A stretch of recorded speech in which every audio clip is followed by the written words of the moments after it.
जी students, अस्सलाम वालेकुम। Chemistry part 2 lecture number 21।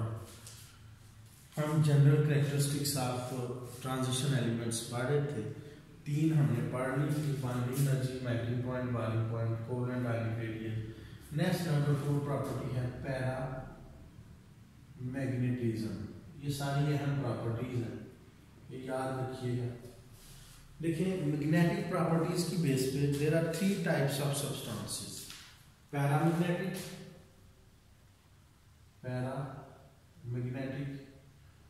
Diamagnetic और फेरोमैग्नेटिक।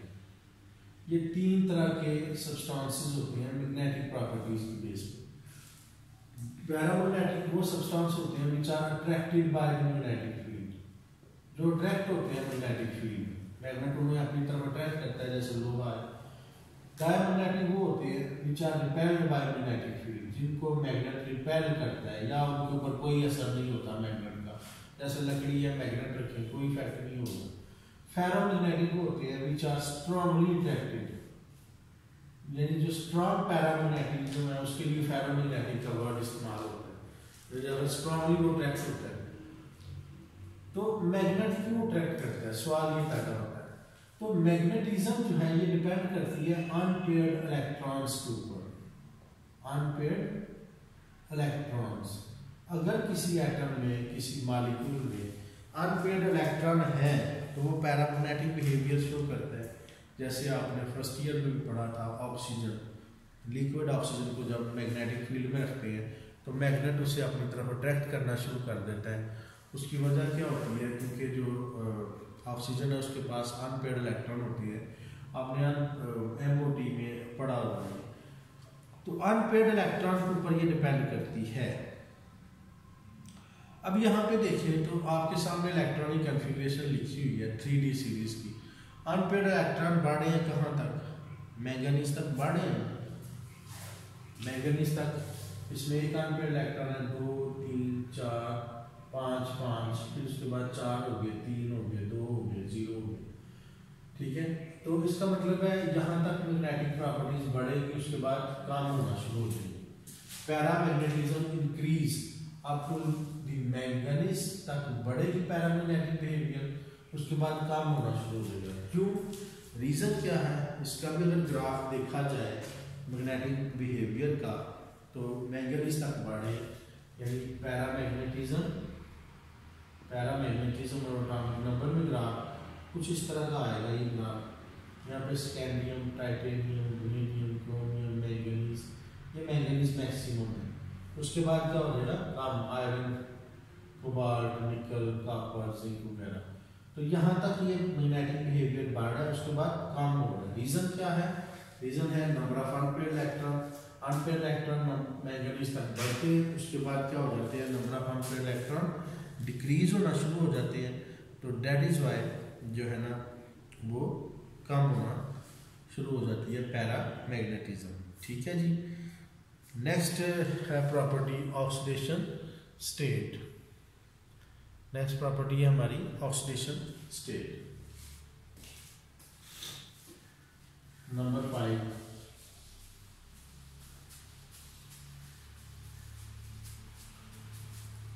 फिफ्थ प्रॉपर्टी है जी ऑक्सीडेशन स्टेट।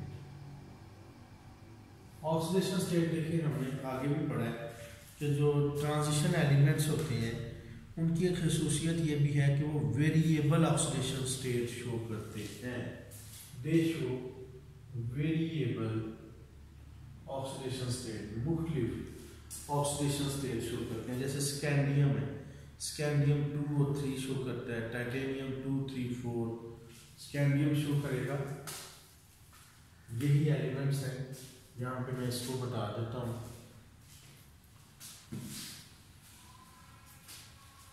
स्कैंडियम 2 और 3 शो करता है, ये 2 3 और 4 भी शो करता है। वेनेडियम जो है ये शो करता है 2 3 4 5, 2 3 +2 +3 +4 +5 वगैरह। क्रोमियम जो है ये शो करता है 2 3 4 5 6 6 तक शो करता है। 2 से लेके, ये मैंगनीज 2 से लेके 7 तक शो करता है, +2 +3 +4 +5 +6 +7।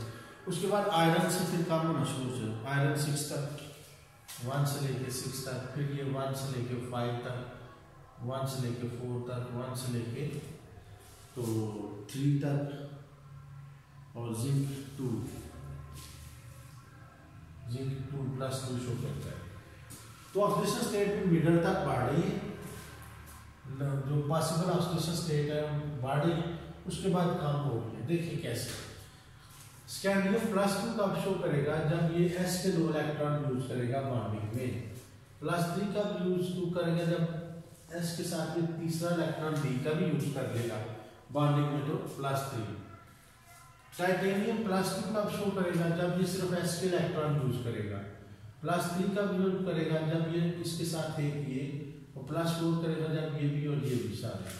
तो इस तरह से पॉसिबल ऑक्सीडेशन स्टेट भी मैंगनीज तक बढ़ती है, उसके बाद कम होती जाती है, क्योंकि नंबर ऑफ अनपेयर्ड इलेक्ट्रॉन्स भी कम होते जाते हैं। ठीक है, तो सबसे ज्यादा ऑक्सीडेशन स्टेट यहाँ पे किसकी है, मैंगनीज की है। मैंगनीज +7 तक शो करता है, +1 +2 +3 +4 +5 +6 और +7।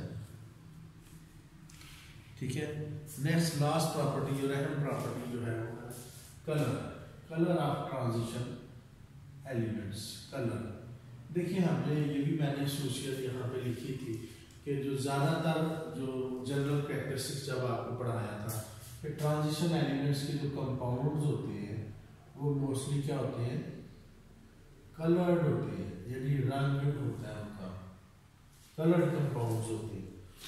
ठीक है, वो कलर्ड कंपाउंड्स क्यों होते हैं, कैसे वो बना लेते हैं। तो देखिए ट्रांजिशन एलिमेंट्स की एक ये भी प्रॉपर्टी है कि कम्प्लेक्स कंपाउंड जो है ना बनाते हैं।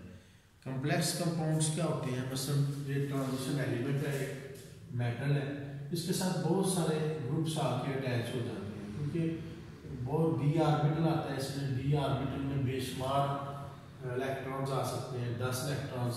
तो ये मुख्तलिफ एटम इसके साथ आके लग जाते हैं, मसलन A B C D E F, मुख्तलिफ एटम इस ट्रांजिशन m ट्रांजिशन एलिमेंट है, मुख्तलिफ एटम इसको अपने इलेक्ट्रॉन डोनेट करना शुरू हो जाते हैं। तो ये इनके लिए खास टर्म भी है, इनको हम लिगेंड्स बोलते हैं, लिगेंड्स, ये आगे हम पढ़ेंगे। तो ये कॉम्प्लेक्स कंपाउंड्स बनाते हैं। जब ये ट्रांजिशन एलिमेंट d ऑर्बिटल में ये इलेक्ट्रॉन अपने डोनेट कर रहे होते हैं ना, तो d ऑर्बिटल आपको पता है, d ऑर्बिटल के 5 सब ऑर्बिटल हैं, 3 4 और 5। ठीक है, d ऑर्बिटल के 5 सब शेल्स हैं, dxy dyz dzx dxy dyz dxz dx² y² और dz²।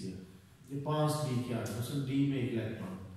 अब होता क्या है, जब ये d ऑर्बिटल को अपने इलेक्ट्रॉन डोनेट करते हैं तो d ऑर्बिटल की d जनरेट, ये सारे d जनरेट होती है, इसकी d जनरेसी खत्म हो जाती है। मतलब ये है कि ये 3d ऑर्बिटल की एनर्जी कम हो जाती है, 2d ऑर्बिटल की एनर्जी बढ़ जाती है। मसलन ये जो इन बिटवीन दी एक्सिस है ना, dxy dyz dzx, इनकी एनर्जी कम हो जाएगी। जो लॉन्ग दी एक्सिस है, s² y² और d² की एनर्जी बढ़ जाएगी, यानी d जनरेशन नहीं लेगी, 3 की एनर्जी कम होगी, 3 की एनर्जी बढ़ गई। अब क्या होता है, जब यहाँ पे लाइट आग पड़ती है तो ये इलेक्ट्रॉन एनर्जी के दरमियान जो डिफरेंस ऑफ एनर्जी है वो डेल्टा E होगा। इलेक्ट्रॉन जंप करके ऊपर चला जाएगा, ऊपर वन स्टेबल है, वापस वो लोअर ऑर्बिट में आएगा। ठीक है, तो एनर्जी एमिट करेगा, यही डेल्टा E एनर्जी एमिट करेगा। जब एमिट करेगा तो वो कलर शो होगा, हमें लगेगा कि उसमें से लाइट निकल रही है। ठीक है, तो कलर कंपाउंड्स, इसको कहते हैं D transition. This is called D transition, यानी एक डी से दूसरे डी में ट्रांजिशन होगा इलेक्ट्रॉन की। This is called D transition.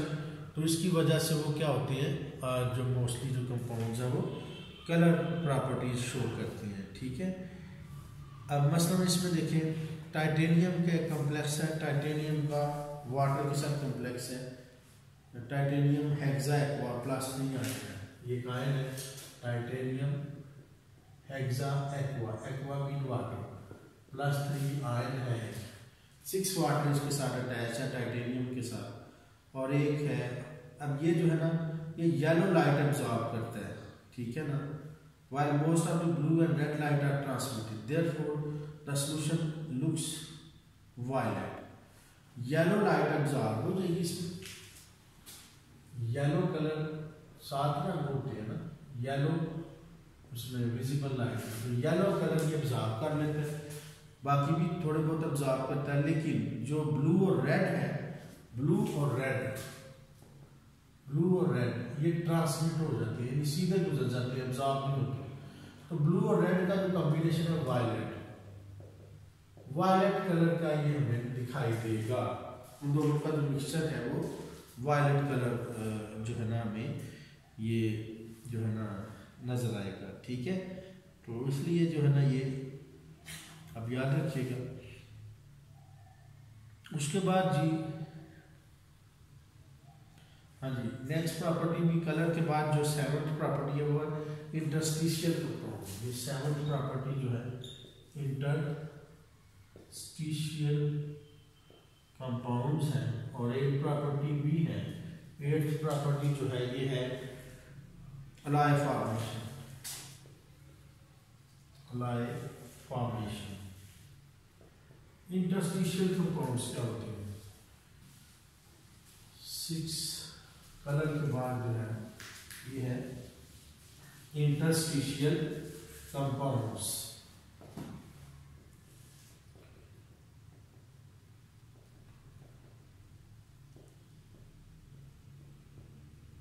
देखिए ट्रांजिशन एलिमेंट्स जो है, ट्रांजिशन एलिमेंट्स के दरमियान कुछ स्पेसीज होती हैं, उन स्पेसीज को मतलब 2 एटम्स हैं, ये एटम्स हैं, इनके जब ये क्लोजली पैक्ड होते हैं तो इनके दरमियान ये जो खाली जगह है इनको इंटरस्टाइसिस बोलती है। इन इंटरस्टाइसिस के अंदर कुछ स्मॉल एलिमेंट्स मतलब हाइड्रोजन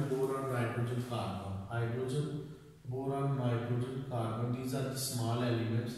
ये इनके अंदर क्या हो जाते हैं, एब्जॉर्ब हो, छोटे एटम हैं यहाँ पे एब्जॉर्ब हो जाते हैं, और ये जो कंपाउंड समझ में बन जाता है। ये नॉन स्टाइकियोमेट्रिक कंपाउंड्स होते हैं, यानी इसमें कोई फिक्स रेशियो नहीं होती है। अगर आप प्रेशर बढ़ाते हैं तो ज़्यादा हाइड्रोजन एब्जॉर्ब हो जाएगी, प्रेशर कम होगा तो कम हाइड्रोजन एब्जॉर्ब होगी। तो इस तरह के जो कंपाउंड्स होते हैं उनको हम कहते हैं इंटरस्टिशियल कंपाउंड्स। ये क्या होते हैं, नॉन स्टैचियोमेट्रिक होते हैं, ना आयनिक होंगे ना कोवेलेंट होंगे। They have same chemical but different physical properties than those of the transition elements. Transition element के साथ जब ये कंपाउंड मिल जाएंगे तो ट्रांजिशन एलिमेंट की से इनकी प्रॉपर्टी जो इंटरस्टिशियल कंपाउंड्स बनेंगे उनकी प्रॉपर्टीज क्या हो जाएगी, चेंज हो जाएगी, डिफरेंट हो जाएगी, ठीक है। तो ये भी आपने याद रखना है, शॉर्ट क्वेश्चन में पूछ लेते हैं। नेक्स्ट टॉपिक है, नेक्स्ट जो है ना 8वीं प्रॉपर्टी है अलाय फॉर्मेशन। ट्रांजिशन एलिमेंट की एक प्रॉपर्टी ये भी है कि ट्रांजिशन एलिमेंट्स क्या बनाते हैं, अलायज बनाते हैं। अलाय क्या होता है, अलाय होता है मिक्सचर ऑफ 2 और मोर मेटल्स, 2 या 2 से ज़्यादा मेटल्स को, धातुओं को पिघलाकर मिक्स कर दिया जाता है तो वो अलाय बन जाता है। तो अलाय फॉर्मेशन जो है ये ट्रांजिशन एलिमेंट की खसूसियत है, ठीक है। जैसे ब्रास है, ब्रॉन्ज है, जर्मन सिल्वर है, गम मेटल है। ब्रास के अंदर 60% कॉपर होता है, कॉपर और जिंक का अलाय है। ब्रॉन्ज जो है वो कॉपर और टिन का अलाय है, ठीक है। तो ये 2 या 2 से ज़्यादा धातुओं को मिक्स करके हम अलाय बनाते हैं, जिनको हम क्या कहते हैं, अलायज कहते हैं। और इसमें एक और बात, सब्स्टिट्यूशनल अलायज। सब ये अलायज जो बनते हैं ये सब्स्टिट्यूशनल होते हैं, मतलब कॉपर और जिंक को आपने मिक्स करके बनाया है ना, कॉपर और जिंक, तो जिंक की जगह कोई दूसरा आइटम लगा दें, निकल लगा दें तो अलाय निकल इसको सब्स्टिट्यूट कर देगा जिंक आइटम को, तो अलाय डिफरेंट हो जाएगा, डिफरेंट अलाय बन जाएगा, ठीक है। तो दीज आर कॉल्ड एज सब्स्टिट्यूशनल अलायज, ठीक है जी, क्योंकि साइज वगैरह सिमिलर होता है तो एक एटम को दूसरा एटम रिप्लेस कर सकता है यहाँ पे, ठीक है ना। तो तो ये इसमें जनरल प्रॉपर्टीज़ थी। नेक्स्ट टॉपिक हमारा स्टार्ट होगा कॉम्प्लेक्स कंपाउंड्स। तो कॉम्प्लेक्स कंपाउंड्स हम नेक्स्ट लेक्चर में स्टार्ट करेंगे, लेक्चर नंबर 22 में। तब तक के लिए अल्लाह हाफिज़।